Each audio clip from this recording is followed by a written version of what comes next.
watched how Michael Jackson went through this depression, and one day he said, "Children are the loyal friends," and he said like all the time of his time being fame, when he have all the riches, he came to the realization that other people they love him as king of pop because he's famous, but children loved him for who he is. So he developed a great sense of a special relationship with the children. Then I was like, oh, this can be something I can try to experience. So I can recall the first time I went to worship to the children church 2013. So I skipped the program in adult church. Then I just went to my local church. I went to worship in the children church, and I was assisting the pastor who was in children program. And I was kind of not really being acquainted with how children they work, how they you can try to love them, because you know there are times you feel like they are very silly, you cannot interact with them. So I can recall that time was not easy. So I started learning from that pastor, and I remember it's Pastor Izungo kind of, if I'm not mistaken. But I then started understanding that children, first of all, you don't need to be quick-tempered person. And another thing I realized is that you have to know how to love without feeling like there should be something in return. So as I engaged to love them, when I showed them love, they showed what we call unconditional and love with no layers. They did not know who I am or what I hold, any title. They just loved me that genuine love. So I was feeling relieved, and I felt they were genuine friends. So in short is that was the first step me going to love children. When I was a bit hard to interact, but when I went to the world of children, they were very receptive, very lovely, and I started feeling like, wow, this is the best group of people. So it started 2013. Okay, Pastor, that is nice, and I'm so grateful and happy the way you describe it, how it started, because sometimes I think for me, the true friend I call are children, because I know that they don't need anything in return. All they need is your attention, you being there. Yeah, that is what I can describe about the children. Okay, but now I have a question.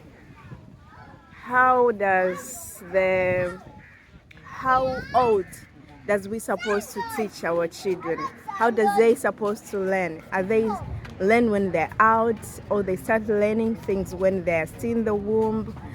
Can you tell us a little bit about that? That's great. It's a good question actually, because children start to learn when they're inside the womb. They can hear. So we start training them from the moment that a mother has conceived a child. Some of the traits, first of all, they pass through the mother to that child.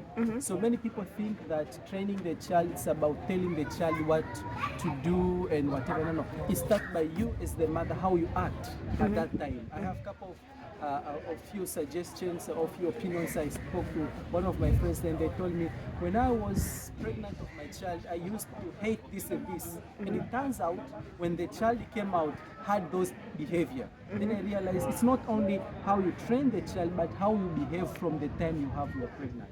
So you should not entertain like being like a quick-tempered person. You should not entertain so and so. I remember even Pastor Mbaga said, Sorry to interrupt.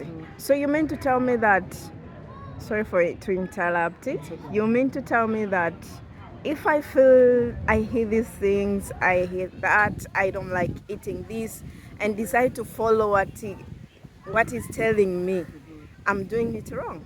well, yeah, to some point it's wrong. Basically for the behavior, but you know, for the food, there's those mood swing stuff. I can't speak so much about that. But for the behavior, what you formulate or what you do is a tendency to yourself when you're pregnant. It's mostly or likely to result to your child. That's what I was about to say. The example of Pastor Mbaga. He once said his mother used to read the Bible, just developing that spirit when she has him to the stomach. So it's like when you do something over and over, that born child will have it. And I have the same friend told me his firstborn, she used to deny things, whining too much, and sometimes having some swearing or bad words or whatever, then it comes like those behavior were spotted to the child after the child was born. So Okay. this teaches us that this child will start to be created, or the behavior can be start molded since this child is in the stomach. And once this child is in the womb, what happens is that you have to start trying to practice those behaviors and those ways of life that they can mold that person inside the womb. So it should start from the day one that you have conceived. And I can say this is how we, is how you make it like food.